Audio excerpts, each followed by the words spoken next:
Hi guys, I apologize if you're getting sick of me talking about my eating disorder or anything like that, but I just wanted to share a little bit of encouragement because um, these past few weeks have been so amazing that I'm finally starting to feel completely free. That I just want to, kind of share encouragement and inspiration. I'm working on my website that I'm super excited about. It's taking me a little bit longer than I thought because it's actually kind of complicated. Who knew? But hopefully it will be up soon. But I just wanted to kind of share a little bit of an encouraging message, a little bit, because the last video that I posted was talking about how I decided to go back to counseling, and so I just want to kind of share with you that if you stay with recovery and like really working towards getting better, like God will totally meet you halfway and help you.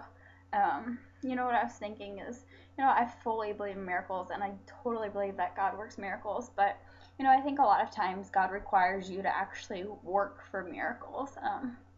Granted, sometimes, miracles happen, but, sometimes you have to be willing to actually put in the work, um, I was able to, like, put in the work of, going to counseling and going through my past issues and everything, but God is totally working a miracle in my life because for the first time in 5 years, I feel free, and it's incredible. In my book, Life Without Edge, she talks about how there's 3 stages of recovery. How one is the terrible phase, which you don't really want to stay in because it's awful and it feels terrible and everything feels wrong and you just want to give up. But then if you keep pushing through that terrible phase, you get into this weird phase where it's like, this feels strange. Like, how do I explain it? Like, a few weeks ago where I like woke up and I felt super bloated and I was like, oh, it's okay. And I was like, what? Did I really did I really just say that's okay that I'm bloated and that my stomach is not flat? And like it's like, whoa, that's weird.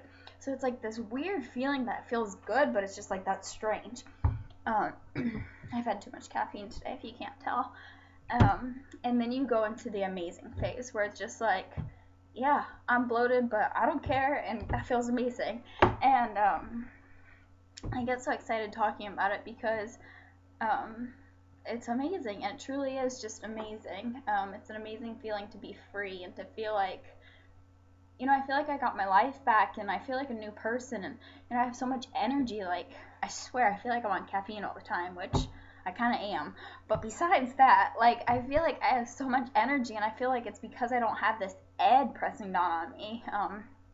That stupid ed. But I feel like my mind's been like cleared, and that's what I just want to kind of, if anybody's going through some sort of recovery and you're wanting to give up and you're like, I really don't think I'm ever gonna get better, like, I promise you will. If you keep pushing and you keep fighting through that recovery stage, you will get better. God will heal you completely. So many people are so quick to say, well, you never really get over an eating disorder. You'll always have it in your head. And yeah, I think that's true. I still have those thoughts, but I'm able now to combat those thoughts with, God's truths, and just, something that really helps is just not thinking about it. I've realized that the more that you think about things, the more power you give them, and the more you start to believe them. Like in the past, I would say, like, I really shouldn't have eaten that.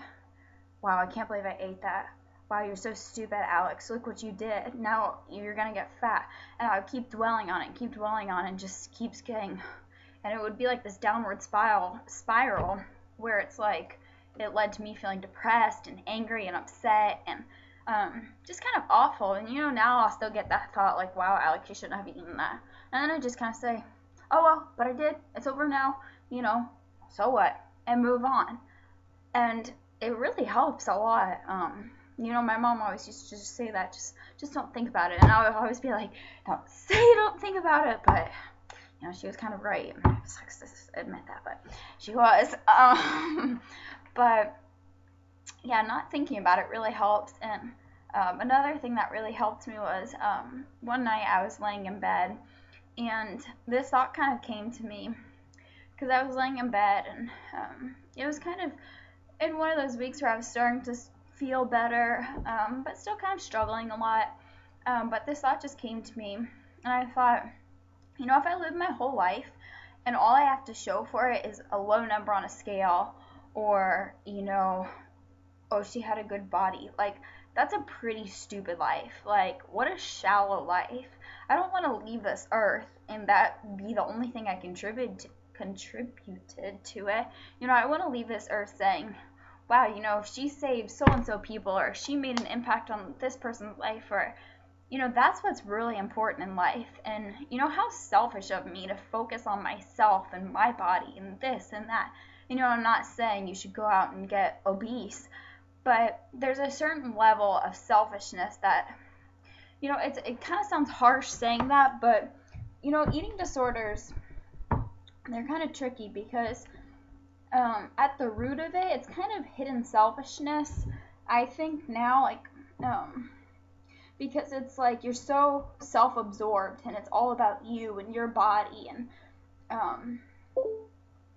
it's very self-absorbed, and once you kind of take yourself out of it and look at the bigger picture, you're able to kind of see clearly. I kind of think like eating disorders are like, I was just went to my counselor, who is awesome. I recommend her if you need counseling. What was I saying? Oh, okay. I think about like an eating disorder as like Spider-Man, the one where like I think it's 3 where he like turns black. That's kind of what an eating disorder is.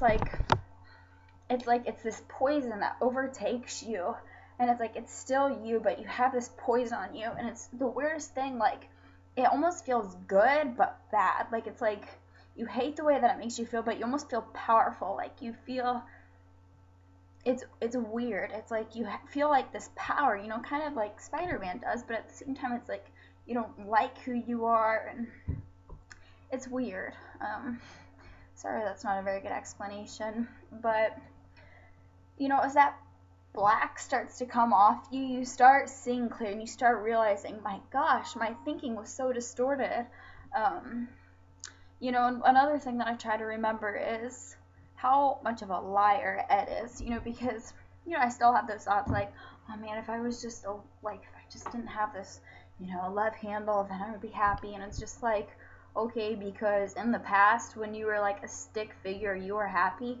No, you were miserable. Those were the worst, times of your life, when you were the skinniest. When Ed said, oh, you'll be happy if you're skinnier. It's like, no, that didn't work, so why am I going to believe you again? I'm not. And it was the coolest thing the other day.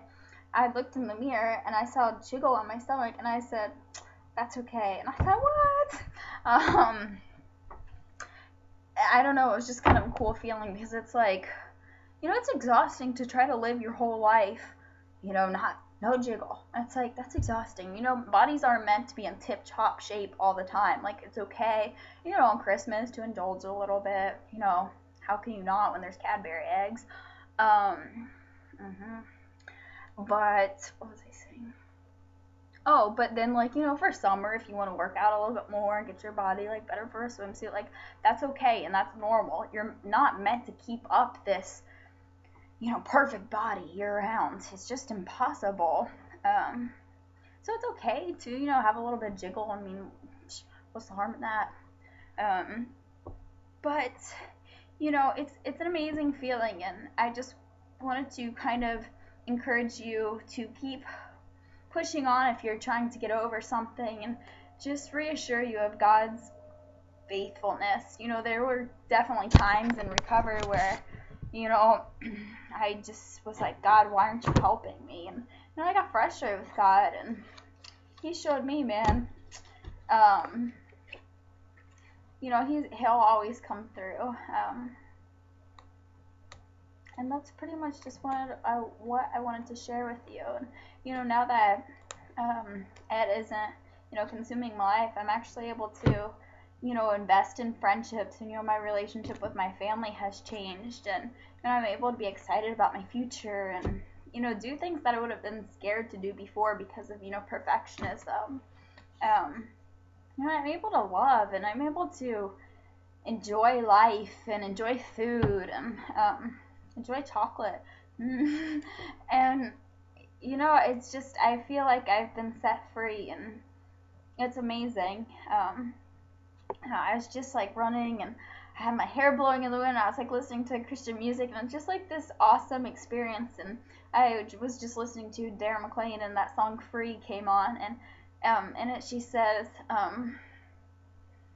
"The girl I've tried to be has always been me. The girl I've tried so hard to be has always been me." And that lyric just kind of clicked, because it's like, you know, not to sound like conceited or anything, but you know, I love Alex, and I love my life, and you know, without Ed, I think life is pretty awesome. And so just stay strong and keep believing in the promises of God, and I promise that He will come through. Stay tuned for my website. The URL is edfreelife.com, and my goal will be to have it up by Christmas. Okay? Bye, guys.